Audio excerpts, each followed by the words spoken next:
कहानी की शुरुआत में हमें बताया जाता है कि अचानक से ही नासा वालों को स्पेस में एक दिन एक स्पेसशिप दिखाई दिया जो कि पूरी तरह से बर्बाद हो चुका था और धीरे धीरे अब वो अर्थ की तरफ बढ़ रहा था। और फिर जैसे ही वो स्पेसशिप धरती के पास आया तो अर्थ की ग्रेविटी की वजह से उसके कुछ कुछ पार्ट धरती पर गिरने लगे जिनमें कुछ सुपरनेचुरल पावर्स थी। साथ ही धरती के बाहर का ऑब्जेक्ट होने की वजह से उसके अंदर काफी ज्यादा रेडिएशन भी था जो कि नॉर्मल ह्यूमंस को इफेक्ट कर रहा था और उन्हें काफी सारी पावर्स भी दे रहा था। और क्योंकि ये चीज सही नहीं थी इसी वजह से दुनिया की दो सबसे बड़ी ऑर्गेनाइजेशन साथ में आती हैं जिसमें से एक का नाम था CIA और दूसरे का नाम था M16। उन दोनों ऑर्गेनाइजेशन ने अपने दो सबसे बेहतरीन एजेंट्स को इस काम में लगा दिया था कि वो इस केस से रिलेटेड सारी चीजों को स्टडी करें और साथ ही स्पेसशिप के उन पार्ट्स को भी ढूंढे जिन्हें अभी के टाइम पर डिब्रीज बोला गया था। अब वहां से सीन एक बहुत ही बड़े माफिया पर आता है क्योंकि एक डीलर के पास आया हुआ था ताकि वो उससे डिब्रीज का एक टुकड़ा खरीद सके। और उन दोनों की मीटिंग चली रही थी कि तभी अचानक से ही हम लोग नीचे फिनोला और साथ ही ब्रायन नाम के दो ऑफिसर्स को देख पाते हैं जो कि अपनी टीम के साथ उस होटल में आ गए थे जहां पर ये मीटिंग चल रही थी। ब्रायन और फिनोला असल में वही दो एजेंट थे जिन्हें MI6 और साथ ही CIA ने रिक्रूट करा हुआ था ताकि वो इस केस से रिलेटेड सभी चीजों पर छानबीन कर सके। फिनोला MI6 से थी और ब्रायन CIA से। इस बारे में जैसे ही उस माफिया को पता चलता है तो वो तुरंत ही अपने साथियों के साथ वहां से भागने लगता है और उस दौरान हम लोग देख पाते हैं कि वो डीलर भी वहां से भागने की कोशिश कर रहा था। पर जैसे ही वो डीलर माफिया और उसके साथी के पीछे भागकर एक रूम में पहुंचता है तो वो देखता है कि माफिया और साथ ही उसका साथी अचानक से ही एक डिब्रीज के टुकड़े को खाती हैं और वहां से टेलीपोर्ट होकर कहीं पर चले जाते हैं। अभी के समय पर उस डीलर के पास भी एक डिब्रीज का टुकड़ा मौजूद था और वो पुलिस के हाथों में नहीं आना चाहता था, इसीलिए सबसे पहले वो उस डिब्रीज के टुकड़े को एक ड्रॉर में छुपा देता है और तुरंत ही वहां की बिल्डिंग से जंप कर सुसाइड कर लेता है। जिसके थोड़ी देर बाद हम लोग होटल में काम करने वाली ये एक औरत को देख पाती हैं क्योंकि जब उस ड्रॉर को खोलती है तो उसे वहां पर वो डिब्रीज का टुकड़ा मिल जाता है जो कि जैसे ही जमीन पर गिरता है वैसे ही वो जमीन से थोड़ा ऊपर फ्लोट करने लगता है। ये देखकर वो वर्कर उसे उठाने की कोशिश करती है पर जैसे ही वो उसे छूती है वैसे ही वो अचानक से ही 14 फ्लोर से जमीन पर आकर गिरती है और मौके पर ही उसकी मौत हो जाती है। और ऐसा उस डिब्रीज के टुकड़े की वजह से ही हुआ था क्योंकि जैसे ही उस लड़की ने उसे छूने की कोशिश करी वैसे ही वो अचानक से ही दीवार से आर पार चली गई और नीचे आकर गिर गई। फिनोला और ब्रायन ये सब देखकर बहुत ज्यादा शॉक होती हैं और तुरंत ही अपने साथ मौजूद साइंटिस्ट की मदद से उस डिब्रीज के टुकड़े के अंदर मौजूद सारी एनर्जी को निकाल लेते हैं जिससे वो डिब्रीज का टुकड़ा न्यूट्रलाइज होकर एक नॉर्मल मेटल बन जाता है। और तब उन दोनों की बातों से हम लोग ये बात भी जान पाती हैं कि उन दोनों को ही ज्यादा से ज्यादा डिब्रीज के टुकड़ों को इकट्ठा करने का काम भी दिया गया था ताकि उनके पास मौजूद साइंटिस्ट की टीम उन डिब्रीज के टुकड़ों के ऊपर एक्सपेरिमेंट कर सके। वहीं हम कैरन नाम के एक छोटे से लड़के को एक औरत के साथ कार में कहीं पर जाते हुए देखते हैं पर अचानक से ही उस औरत की आंखों से खून आने लगता है और वो अनकॉन्शियस हो जाती है। अब आमतौर पर अगर किसी और बच्चे के साथ ऐसा हुआ होता तो उसकी पटकी 4 से 64 हो जाती, पर यहाँ पर हम लोग कैरन को देखते हैं जिससे बिल्कुल भी फर्क नहीं पड़ता और वो तुरंत ही गाड़ी के गेट को खोलकर बाहर निकल जाता है। पर तभी अचानक से ही उस औरत की बॉडी भी फ्लोट करते हुए गाड़ी से बाहर आ जाती है और हवा में उड़ती हुई कहीं पर जाने लगती है। वहां से सीन अब सीधा फिनोला और साथी ब्रायन पर आता है जिनको जब इस केस के बारे में पता चलता है तो वो दोनों फ्लाइट से उस सिटी में जाने लगते हैं जहां पर रास्ते में उन दोनों की बातों से हम लोग ये बात जान पाती हैं कि असल में फिनोला के पिता एक साइंटिस्ट थे जो कि डिब्रीज के ऊपर ही एक्सपेरिमेंट कर रहे थे। पर बाद में एक माफिया ने उन्हें जान से मार दिया था, पर अभी के लिए वो इस बारे में ज्यादा बात नहीं करते और अगली सुबह सीधा ही उस लोकेशन पर पहुंच जाते हैं जहां पर अभी भी उस औरत की बॉडी लगातार हवा में फ्लोट कर रही थी और एक वायर से उसका स्वेटर अटक जाने की वजह से एक ही जगह पर कॉन्स्टेंटली अटकी हुई थी। तब ब्रायन को सोचते हुए उस औरत के स्वेटर को वायर से फ्री कर देता है और जब वो उस औरत की बॉडी का पीछा करता है तो वो एक ऐसी जगह पर पहुंचता है जहां पर हवा में और भी काफी सारी बॉडीज तैर रही थी और सभी की सभी अनकॉन्शियस थी, जो देखने के बाद फिनोला और साथी ब्रायन दोनों ही बहुत ज्यादा शॉक थी। जिसके बाद जब उन बॉडीज के ऊपर टेस्ट करे जाती हैं तो ये बात सामने आती है कि वो लोग असल में मरे नहीं थे, बस वो लोग एक तरह से कोमा में चले गए थे जहां पर उन्हें सब कुछ सुनाई दे रहा था पर वो अपनी बॉडी को मूव नहीं कर सकते थे और ना ही कुछ बोल सकते थे। अब ये बात जानने के बाद फिनोला और ब्रायन तुरंत ही उस औरत के बारे में पता करना चालू कर देते हैं। तब उन्हें एक स्टोर की CCTV फुटेज में एक लड़का दिखाई देता है जो कि कोई और नहीं बल्कि कैरन था और वो अचानक से उस औरत के पास आया था और बाद में वो औरत अजीब तरह से बिहेव करने लग गई थी और उसने कैरन को अपनी गाड़ी में बैठा लिया था। अब क्योंकि उस औरत के बारे में और कोई क्लू मौजूद नहीं था इसीलिए फिनोला और साथी ब्रायन कैरन के घर के बारे में पता करते हुए कैरन के घर में पहुंच जाते हैं जो कि एक जंगल टाइप एरिया में था और वहां पर एक बहुत बड़ा मेन डिब्रीज का टुकड़ा भी गिरा हुआ था। अब उस डिब्रीज के टुकड़े को देखने के बाद वो लोग कैरन के घर में चली जाती हैं जहां पर जाने के बाद उन्हें कैरन की माँ की बॉडी भी दिखाई देती है जो कि उसी तरह से अनकॉन्शियस पड़ी हुई थी जैसे कि बाकी सभी लोगों की बॉडी पड़ी हुई थी, जिससे इस बात का अंदाजा लगाना बहुत ज्यादा आसान था कि उस जगह पर जितनी भी अननेचुरल चीजें हो रही थी वो सारी की सारी उसी जगह से चालू हुई थी। अब कैरन के घर की तलाशी लेने पर फिनोला और ब्रायन को पता चलता है कि कैरन की बस एक बड़ी बहन है जो कि शहर में रहती थी और घर में कैरन भी मौजूद नहीं था और ये बात सच में बहुत ज्यादा शॉकिंग थी, क्योंकि उनके हिसाब से कैरन को उसके घर पर ही होना चाहिए था। खैर तभी अचानक से ही फिनोला और साथ ही ब्रायन के पास उन सभी लोगों की रिपोर्ट्स भी आ जाती है जो कि उस औरत की बॉडी के साथ हवा में तैरते हुए मिले थे। उन सभी लोगों में ये बात कॉमन थी कि कोमा में जाने से पहले उन सभी लोगों को आखिरी बार कैरन के साथ ही देखा गया था, जिसके बाद ही वो कोमा में चले गए थे। अब ये बात तो शॉकिंग थी ही, पर बाद में जब कैरन की बहन आइला को कॉल करा जाता है तब और ज्यादा शॉकिंग न्यूज सामने आती है कि असली में कैरन तो आज से 7 महीने पहले ही एक कार एक्सीडेंट के दौरान मारा गया था। और ये बात जानने के बाद अब फिनोला और ब्रायन के तो तोते उड़ गए थे, और साथ ही अब उन्हें समझ में नहीं आ रहा था कि उन्होंने अब तक जिस भी कैरन के बारे में सुना है वो कैरन कौन था। वहीं दूसरी तरफ हम लोग कैरन को देख पाते हैं जो कि अब एक दूसरी औरत की तरफ बढ़ रहा था। दूसरी तरफ हम लोग फिनोला को देखते हैं जो कि उस डिब्रीज के टुकड़े के पास जाती है जो कि कैरन के घर के पास मौजूद था। लेकिन उस डिब्रीज के पास जाते ही अचानक से उसे उसकी माँ के विजन्स आने लगते हैं, जिन्हें देखकर वो बहुत ज्यादा ही इमोशनल हो गई थी। साथ ही अब उसे ये बात भी समझ में आ जाती है कि वो डिब्रीज अपनी पावर की मदद से लोगों की यादों में जा सकता है, और उसी डिब्रीज की मदद से ही कैरन की माँ ने एक हफ्ते पहले अपने बेटे को जिंदा करा होगा। पर बाद में डिब्रीज ने अपनी पावर को और ज्यादा बढ़ाने के लिए कैरन की मदद से ही उन लोगों के एनर्जीज को सोखना चालू कर दिया होगा जिनके साथ कैरन कांटेक्ट में आता था। तब तक आइला भी वहां पर आ गई थी, और जैसे ही आइला और साथ ही ब्रायन आपस में बातें करने लगती हैं तो फिनोला भी उनके पास जाकर उन्हें अपनी ऑब्जर्वेशन के बारे में बताती है। तभी अचानक से उनके पास ये खबर आती है कि कैरन को अभी के समय पर एक औरत के साथ देखा गया था जो कि उसे अपना बेटा बता रही थी, पर बाद में ही अचानक से ही वो खुद भी अनकॉन्शियस हो गई और बाद में उसकी बॉडी भी हवा में फ्लोट करने लगी। जो जानकर वो तीनों तुरंत ही उस लोकेशन पर जाने लगते हैं। तब हम लोग कैरन के घर के बाहर उसी माफिया और साथ ही उसके साथी को देख पाते हैं जिसको हमने कहानी की शुरुआत में देखा था। वो दोनों असल में वहां पर कैरन के घर के पास मौजूद डिब्रीज के टुकड़े को चुराने के लिए आए हुए थे, पर तभी अचानक से ही वहां पर मौजूद पुलिस वालों की नजर उन दोनों के ऊपर पड़ जाती है और वो उनके ऊपर फायर करना चालू कर देते हैं। लेकिन इस बार भी माफिया और उसका साथी अपने पास मौजूद डिब्रीज का एक छोटा सा टुकड़ा खाती हैं और वहां से टेलीपोर्ट होकर पास की एक जगह पर चली जाती हैं। लेकिन उस दौरान हम लोग माफिया के साथी को देखते हैं जो कि धोखे से एक पिलर के अंदर टेलीपोर्ट हो गया था, और क्योंकि अब उस बंदे को वहां से निकालना पॉसिबल नहीं था और साथ ही माफिया इस बात को जानता था कि वो उस आदमी को फिनोला और साथ ही ब्रायन के हाथ में नहीं लगने दे सकता, इसीलिए वो अपने साथी को जान से मारकर तुरंत ही वहां से चला जाता है। पर उसकी गन शॉट की आवाज सुनकर वहां पर फिनोला और ब्रायन भी आ जाते हैं जो पास की ही एरिया में थे। पर सब पुलिस वालों की तरह वो लोग भी टाइम पर नहीं पहुंच पाते, और जब तक वो लोग वहां पर पहुंचते हैं तब तक माफिया का साथी मारा जाता है। अब उनके हाथ में माफिया और उसके काम से रिलेटेड कोई इन्फॉर्मेशन नहीं लगी थी, पर उन्हें ये बात समझ में आ गई थी कि कैरन की माँ कैरन की मौत को बर्दाश्त नहीं कर पाई थी, और इसीलिए जब वो डिब्रीज के कांटेक्ट में आई तो डिब्रीज की पावर की वजह से कैरन वापस आ गया।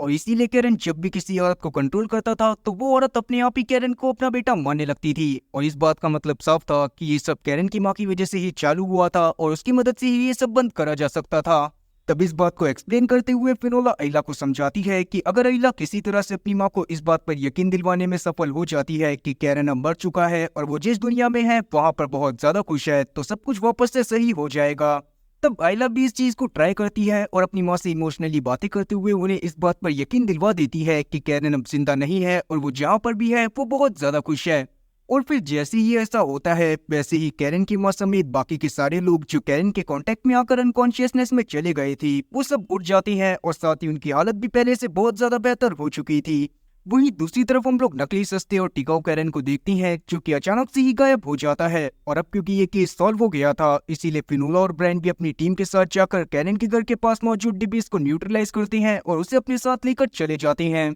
पर रास्ते में ब्रायन को उसके बॉस मैडॉक का कॉल आता है, जिससे बात करने के बाद ब्रायन को ये बात पता चलती है कि असल में वो माफिया जिसको अभी तक हम लोग देखते आ रही थी उसे कुछ समय पहले ही एयरपोर्ट पर एक साइंटिस्ट के साथ देखा गया था, और वो साइंटिस्ट कोई और नहीं बल्कि जॉन जोन्स था जो कि फिनोला का ही पिता है। और इसका मतलब यही था कि फिनोला का पिता अभी भी जिंदा था, और इस बारे में फिनोला को कोई भी जानकारी नहीं थी। इस बारे में उसकी एजेंसी MI6 को तो जानकारी थी, पर उन्होंने जानबूझकर फिनोला को इस बारे में नहीं बताया था, और इसीलिए अभी के समय पर मैडॉक भी ब्रायन से फिनोला को इस बारे में न बताने के लिए बोलता है। और मैडॉक ने अभी के समय पर ब्रायन को फिनोला को ये बात बताने से मना इसीलिए करा था क्योंकि कहीं ना कहीं वो इस बात को जानना चाहता था कि MI6 फिनोला से इस बात को क्यों छुपा रही है, और साथ ही वो इस बात को भी जानना चाहता था कि जॉन जोन्स उस माफिया के साथ मिलकर क्या काम करना चाहता है। आगे फिनोला और ब्रायन भी एक दूसरे टाउन की तरफ जाने के लिए निकल जाते हैं जहाँ पर भी अजीब चीजें हो रही थी। वहाँ पर जाने पर उन्हें पता चलता है कि उस जगह पर अचानक से ही सारी मेटल की चीजें टाउन के बॉर्डर की तरफ खींची चली गई थी, और उन्हीं चीजों की मदद से वहाँ पर एक बहुत बड़ी दीवार बन गई थी।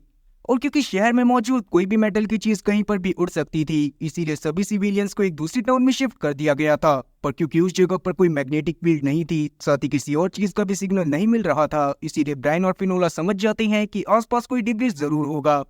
जिसे किसी ने धोखे से एक्टिवेट कर दिया होगा, और इसीलिए वहां पर ये सब हो रहा है। ये सब सोचते हुए वो दोनों आसपास की जगह पर छानबीन करना चालू कर देते हैं, और अब उन्हें एक जगह पर एक एरिक नाम का आदमी मिलता है जो कि खुद भी काफी ज्यादा डरा हुआ था, और साथ ही वो बहुत ज्यादा जल्दीबाजी में भी लग रहा था। तब फिनोला और ब्रायन उसे पकड़ लेते हैं ताकि वो उससे पूछताछ कर सके, पर क्योंकि अभी उन्हें और भी चीजें ढूंढनी थी, इसीलिए अभी वो एरिक को बाकी सारे पुलिस ऑफिसर के साथ पुलिस स्टेशन की तरफ भेज देते हैं और खुद अपनी कार की तरफ जाने लगते हैं। पर जैसे ही वो अपनी कार के पास पहुंचती हैं तो उन दोनों के तोते उड़ जाते हैं, क्योंकि उनकी कार के पास भी एक एरिक मौजूद था जिसे देखकर वो बहुत ज्यादा शॉक थे। पर ये वाला एरिक उन दोनों को देखकर वहां से भागने लगता है, और तब वो दोनों भी उसका पीछा करते हुए अलग अलग लोकेशन पर पहुंच जाते हैं। और अब सबसे कमाल की बात तो ये थी कि उन दोनों ने ही एक एक एरिक को पकड़ लिया था, और साथ ही बाद में उन्हें ये बात भी पता चलती है कि जिस एरिक को उन्होंने पुलिस वालों के साथ भेजा था वो एरिक पुलिस वालों के ही साथ था, जिससे ब्रायन और साथी फिनोला समझ गए थे कि एरिक की वजह से ही डिब्रिस एक्टिवेट हुआ है, और इसीलिए वो उन तीनों एरिक को अलग अलग जगह पर बिठाते हैं और उनसे पूछताछ करना चालू कर देते हैं।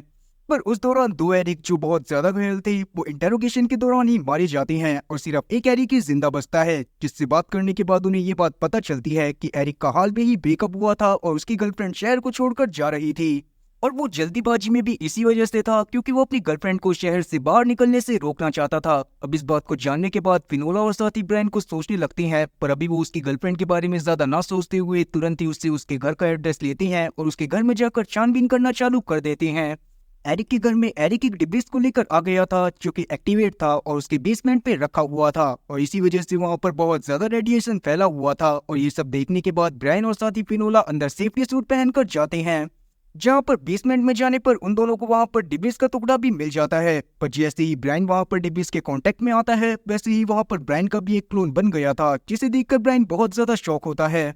पर अब वो क्लोन वाला ब्रायन असली ब्रायन को जान से मारने वाला था, पर उससे पहले ही असली ब्रायन उसे जान से मार देता है। साथ ही अब उन्हें ये बात भी समझ में आ गई थी कि एरिक के घर में जो डिब्रिस का टुकड़ा मौजूद था वो लोगों का क्लोन बना सकता है। आगे जब मरे हुए ब्रायन की बॉडी का चेकअप करा जाता है तो ब्रायन के कपड़ों में से फिनोला को एक लड़की की फोटो मिलती है, पर जब वो उस लड़की के बारे में असली ब्रायन से पूछने की कोशिश करती है तो ब्रायन उसे कुछ भी नहीं बताता और बस कुछ सोचने लगता है। असल में ब्रायन के पास्ट में उसके साथ एक वॉर के दौरान बहुत कुछ अजीब हुआ था और अभी तक वो उससे उबर नहीं पाया था। वहीं हम लोग डिब्रिस के पास और भी बाकी सारे साइंटिस्ट को देखते हैं जो उसे न्यूट्रलाइज करने की कोशिश कर रही थी, पर उस दौरान उन्हें ये बात पता चलती है कि जिस एरिक को वो असली एरिक समझ रहे थे वो असली एरिक है ही नहीं।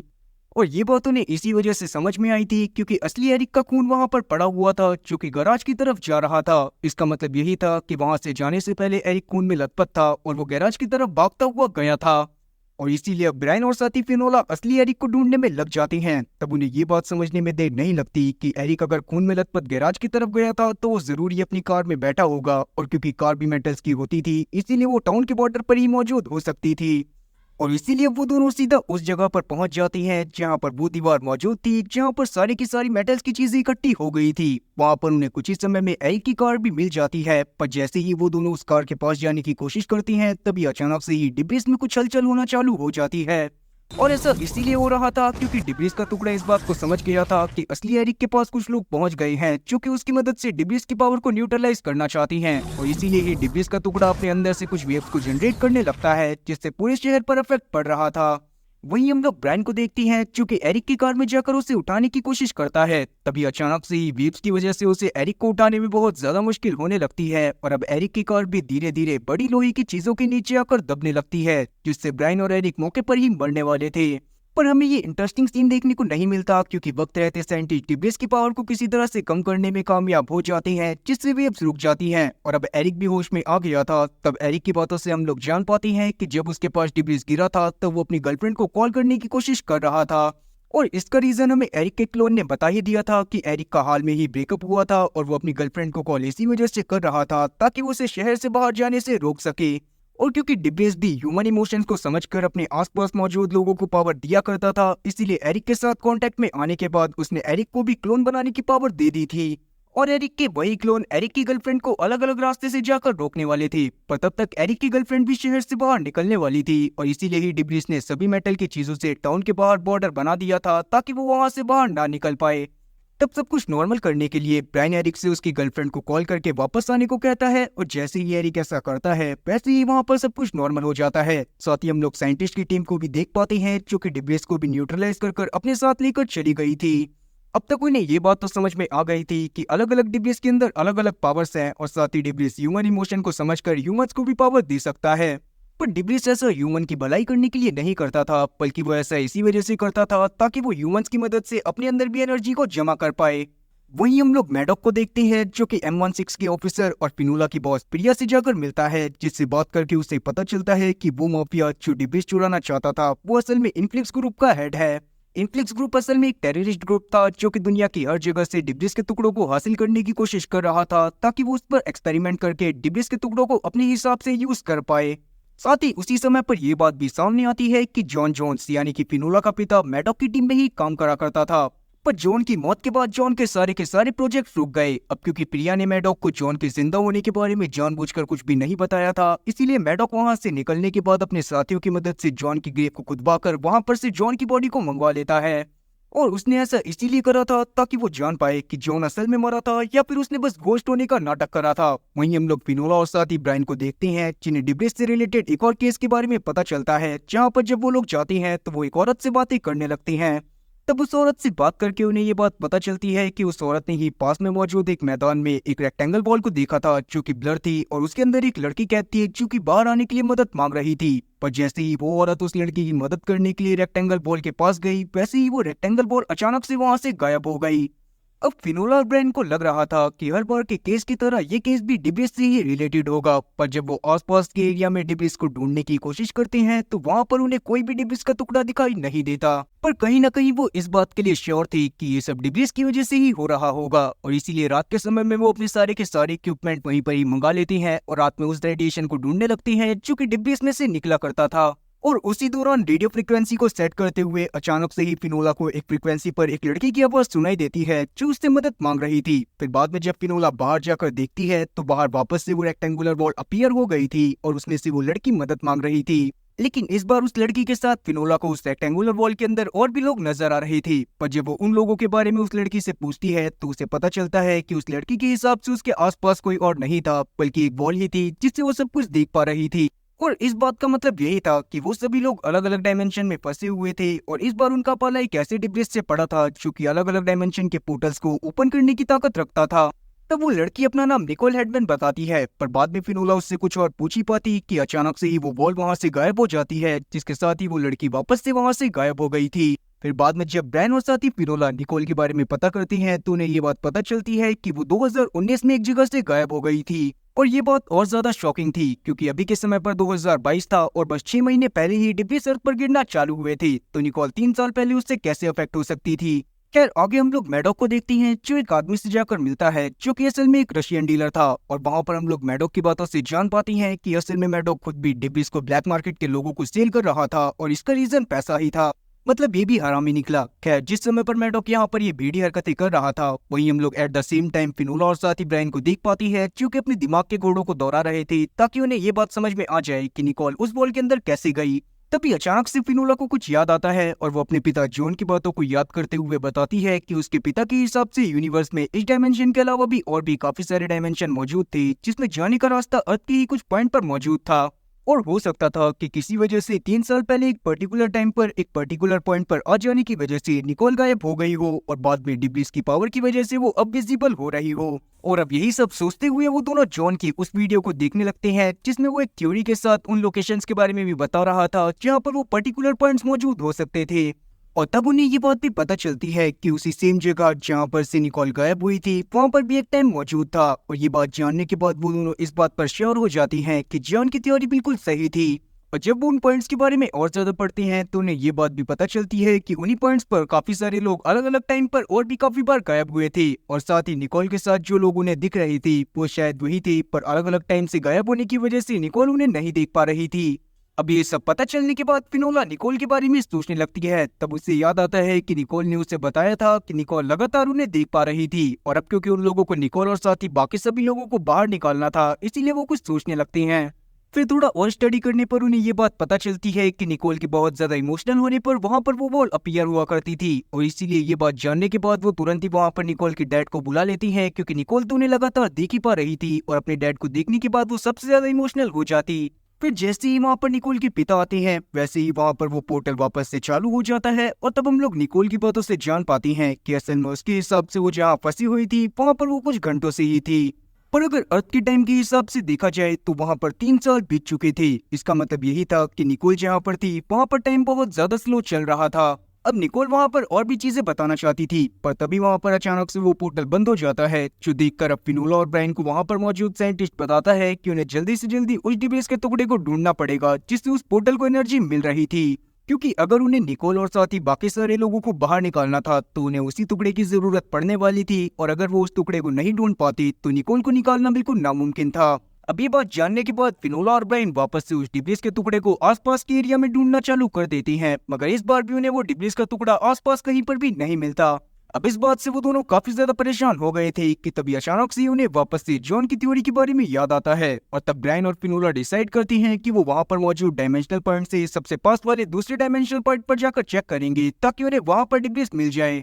और वहां पर ही वो डिब्लिस मौजूद हो सकता था जिसकी एनर्जी उस पॉइंट में जाकर इस पॉइंट से भी रिलीज हो रही होगी, इसीलिए यहाँ पर वो पोर्टल ओपन हो रहा था। वहीं हम मैडॉक को वापस से देखती हैं जिसके पास उसका सीनियर आकर उससे रशियन माफिया के बारे में बात करते हुए बताता है कि उन्होंने टार्लोक को अभी अपने एरिया में देखा था। जो बात जानने के बाद मैडॉक काफी ज्यादा डर गया था, क्योंकि वो नहीं चाहता था कि किसी को भी इस बारे में पता चले कि रशियन माफिया और साथ ही मैडॉक का कोई रिश्ता है। उसी समय हमें ये बात भी पता चलती है कि टार्लोक असल में वही रशियन माफिया था जिसको अभी तक हम लोग देखते हुए आ रही थी। दूसरी तरफ हम लोग वापस से फिनोला और ब्रायन को देख पाते हैं, जो जब दूसरे पॉइंट के पास जाती है तो वहाँ पर उन्हें वो डिब्लिस मिल जाता है, और साथ ही वो उस डिब्लिस को अपने साथ लेकर उसी पॉइंट पर आ जाते हैं जहाँ पर वो पोर्टल ओपन हो रहा था जिसमें निकोल कैद थी। वहाँ वापस आने के बाद वो मिले हुए डेब्लिस को दूसरे डेब्लिस की मदद से पावर देकर किसी तरह से निकोल और बाकी सभी लोगों को दूसरे डायमेंशन से बाहर निकाल लेते हैं, जिससे अब निकोल और उसके पिता बहुत ज्यादा खुश थे, और सबसे ज्यादा खुश फिनोला थी, क्योंकि कहीं ना कहीं वो जानती थी कि अपने पिता से दूर रहना कितना ज्यादा मुश्किल होता है।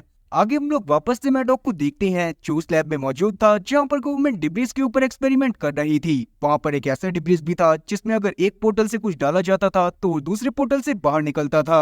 अब मैडॉक वहाँ पर उस डिब्रीज को देख ही रहा था कि तभी अचानक से उसके पास एक वीडियो आता है जिससे उसे पता चलता है कि जॉन की बॉडी की ऑटोप्सी करते हुए उसे बदल दिया गया था, और वो बंदा जो जॉन की कब्र में इतने समय से जॉन बनकर लेटा हुआ था वो कोई और ही है। जो देखकर मैडॉक बहुत ज्यादा शौक था, और साथ ही उसे ये बात भी समझ में आ गई थी कि जॉन अभी भी जिंदा है और उसने बस अपने आप को घोस्ट करा हुआ है।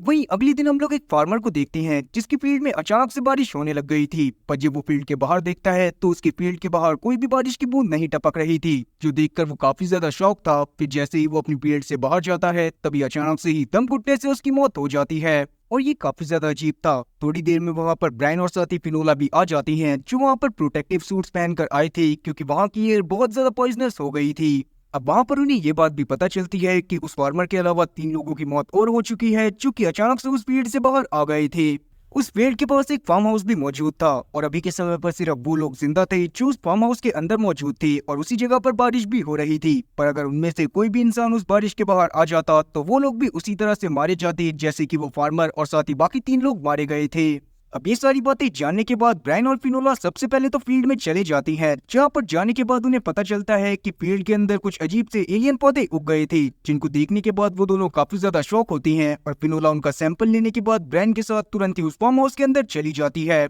वहाँ पर और भी लोग मौजूद थे जिन्हें उस फार्मर को देखने के बाद ये बात समझ में आ गई थी कि जैसे ही वो लोग उस जगह से बाहर जाएंगे वैसे ही वो लोग मारे जाएंगे। पर तभी अचानक से ही फिनोला और ब्रायन के पास सोफिया नाम की एक औरत आती है जिसका बेटा आर्थर अचानक से ही फार्म हाउस से कहीं पर चला गया था, और सोफिया को इस बात का डर था कि कहीं आर्थर उस फील्ड से बाहर ना चला जाए, इसीलिए वो ब्रायन और साथी फिनोला से जल्दी आर्थर को ढूंढ कर लाने को बोलती है। जो बात जानने के बाद फिनोला और ब्रायन भी अलग अलग होकर तुरंत ही आर्थर को ढूंढना चालू कर देते हैं। उसी दौरान अचानक से ही ब्रायन की नजर पार्किंग एरिया पर पड़ती है, जहाँ पर और भी काफी सारे लोगों की लाशें पड़ी हुई थी जो बारिश के एरिया से बाहर आ गए थे, और ये देखकर वो और ज्यादा परेशान हो जाता है। पर जैसे ही वो थोड़ा सा आगे जाता है तो वहाँ पर उसे एक डिब्रिज दिखाई देता है, जिसको देखकर वो समझ गया था कि ये सब उसी डिब्रिज की वजह से हुआ है। अब ब्रायन उस डिब्रीज को देख ही रहा होता है कि तभी अचानक से उसकी नजर आर्थर पर पड़ जाती है, जो बारिश के एरिया से बाहर निकलने ही वाला था। लेकिन ब्रायन भागकर जैसे तैसे उस बच्चे को बचा लेता है और बाद में वो आर्थर को सोफिया के पास लेकर चला जाता है।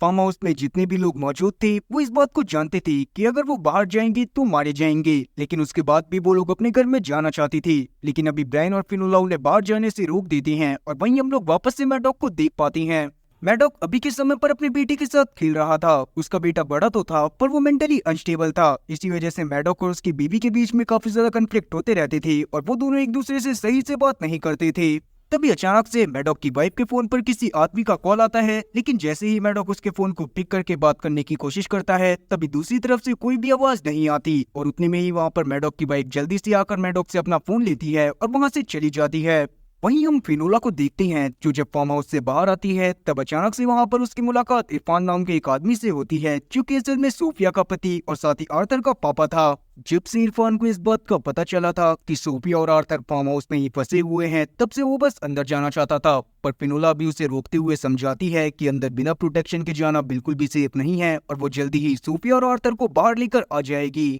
इस पर इरफान मान जाता है और हम लोग फिनोला को देखती हैं जो कि लैब में जाकर उस प्लांट के सैंपल पर रिसर्च करने लगती है जो उस फील्ड से वो लेकर आई थी।